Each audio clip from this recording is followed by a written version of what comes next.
கிறிஸ்துவுக்குள் அன்பானவர்களே, இந்த நாளிலும் தியானிக்கிற வார்த்தை, கர்த்தருடைய நாமம் நமக்கு உயர்ந்த அடைக்கலம்.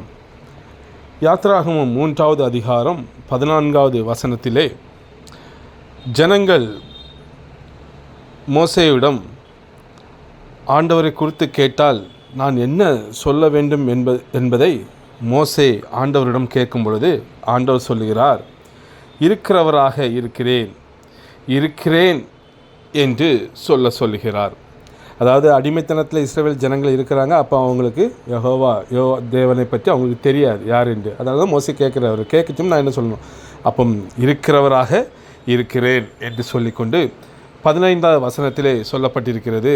மேலும் தேவன் மோசேயை நோக்கி, ஆபிரகாமின் தேவனும் ஈசாக்கின் தேவனும் யாக்கோபின் தேவனுமாயிருக்கிற உங்கள் பிதாக்களுடைய தேவனாகிய கர்த்தர் என்னை உங்களிடத்திற்கு அனுப்பினார் என்று நீ இஸ்ரவேல் புத்திரருக்கு சொல்வாயாக.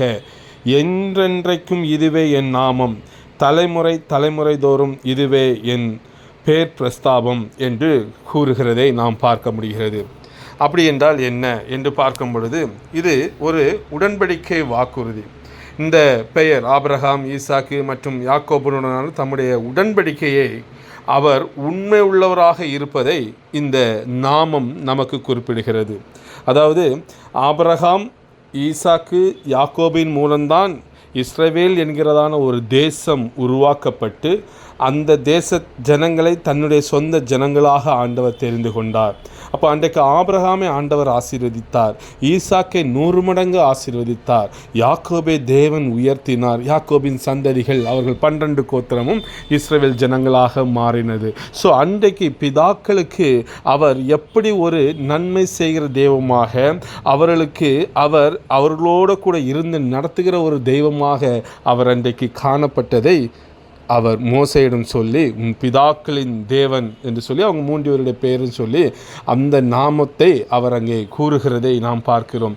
அது மட்டுமல்ல, இது அவர்களுக்கு மட்டுமல்ல, ஆண்டவர் அங்கே அந்த வசனத்தில் 15வது வசனத்திலே மறுபடியும் சொல்லும் பொழுது, என்றென்றைக்கும் இதுவே என் நாமம், தலைமுறை தோறும் என்று சொல்லப்பட்டிருக்கிறது. அப்படி என்றால் இன்றைக்கு புதிய ஏற்பாட்டு காலத்திலே வாழ்ந்து கொண்டிருக்கிற நமக்கும் இந்த நாமம் ரொம்ப ஒரு முக்கியமான ஒரு நாமமாக இருக்கிறது. ஏனென்றால் நானும் நீங்களும் புதிய ஏற்பாட்டிலே வாழ்ந்து கொண்டிருக்க ஒவ்வொருவருமே ஆபிரகாமுக்குள் நாம் ஆசீர்வதிக்கப்பட்டிருக்கிறோம்.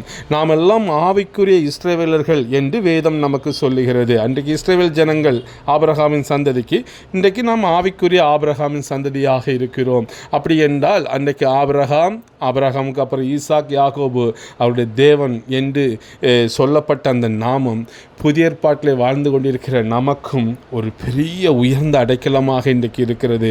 என் நாமத்தை அவன் அறிந்திருக்கிறபடியால் அவனை உயர்ந்த அடைக்கலத்திலே வைப்பேன் என்று ஆண்டவர் சொல்லுகிறதை நாம் பார்க்க முடிகிறது. ஸோ இன்றைக்கு அவருடைய நாமத்தை நோக்கி கூப்பிடுகிறவர்களாக நாம் காணப்பட வேண்டும். அவருடைய நாமங்களை நாம் அறிந்திருக்கிறவர்களாக மாற வேண்டும். அப்போ இன்றைக்கு நாம் ஆபிரகாமின் தேவனும் ஈசாக்கின் தேவனும் யாக்கோபின் தேவனுமாகிய எங்கள் தேவனே என்று அவரை நாம் கூப்பிடுகிற பொழுது, ஆபிரகாமை ஆண்டவர் எப்படி உயர்த்தினார், ஆசீர்வதித்தார் ஜனங்களுக்குள்ளே. அவர் இன்றைக்கும் அவருடைய பேர் எவ்வளவு பிரஸ்தாபப்படுத்தப்பட்டிருக்கிறது. ஈசாக்கு ஆண்டவர் 100 மடங்கு ஆசீர்வதித்தார்.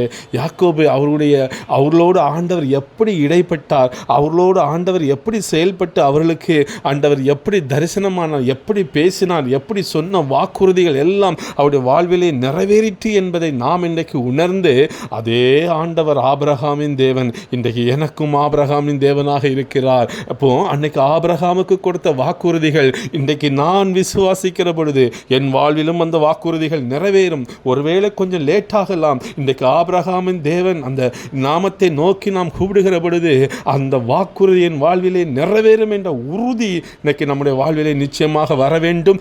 ஆபிரகாமுடைய வாழ்க்கையை விசுவாசிக்கிறவர், ஆபிரகாமுக்கு ஆண்டவர் நன்மை செய்தார் என்று விசுவாசிக்கிறவர்கள், இன்றைக்கு உங்கள் வாழ்விலும் ஆண்டவர் கொடுத்த வாக்குறுதி நிச்சயமாக நிறைவேறும் என்று ஆபிரகாமின் தேவன் என்று சொல்லப்பட்ட அந்த நாமத்தை நீங்கள் நோக்கி பார்க்கிற பொழுது நிச்சயமாக நிறைவேறும். அதே போல் ஈசாக்கு அவர் 100 மடங்கு ஆழ்ந்தவர் ஆசீர்வதிக்கதை நாம் பார்க்க முடிகிறது. அதே போல் நமக்கு தேவையான நன்மைகள், இந்த உலக ஆசீர்வாதங்கள், ஆவிக்குரிய ஆசீர்வாதங்கள் ஈசாக்குக்கு ஆண்டவர் அவர் செய்தது போல இன்றைக்கு நமக்கும் அவர் நன்மை செய்கிறவராக இருக்கிறார். யாக்கோபின் சந்ததிகளை ஆண்டவர் ஆசீர்வதித்தார். அவர்கள் தான் இஸ்ரவேல் கோத்திரங்களாக அவர்கள் மாறினதை பார்க்கிறோம். யாக்கோபின் தேவன் ஆசீர்வதித்ததை நாம் பார்க்கிறோம். தாயின் வயிற்றிலே அவர் முன்குறித்து அவரை தெரிந்து கொண்டதை நாம் பார்க்கிறோம்.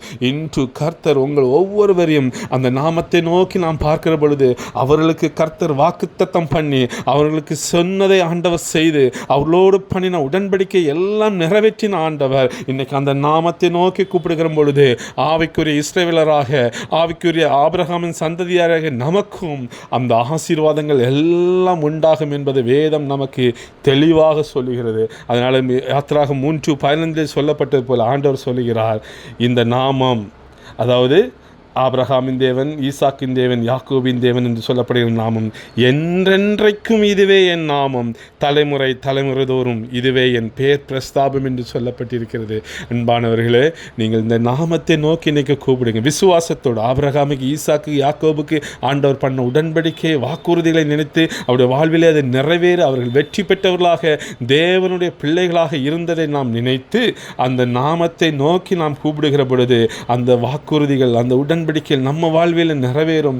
நாமும் கிறிஸ்துவுக்குள் வெற்றி பெற்றவர்களாக, கிறிஸ்துவின் பிள்ளைகளாக நாம் ஜெயம் பெறுகிறவர்களாக நீங்களும் நானும் மாற முடியும். அதனால் இன்றைக்கு நாமத்தை நோக்கி நீங்கள் கூப்பிடணும். என் நாமத்தை அவன் அறிந்திருக்கிறபடியால் அவனை உயர்ந்த அடைக்கலத்திலே வைப்பேன் என்று ஆண்டவர் சொன்னார்ல, இந்த நாமத்தை நாம் அறிந்து கூப்பிடுவோம்.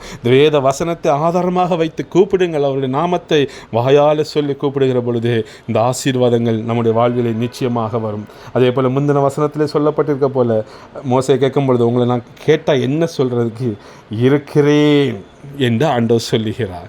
எப்படி ஆபிரகாம், ஈசாக்கு, யாக்கோபுடைய வாழ்வில் ஆண்டவர் இருந்தாரோ அதே போல நம்முடைய வாழ்விலும் இருப்பார். நம்முடைய ஒவ்வொரு சூழலிலும் அவர் இருப்பார். நம்முடைய வாழ்க்கை முழுவதும் நம்மோடு கூட இருப்பார்.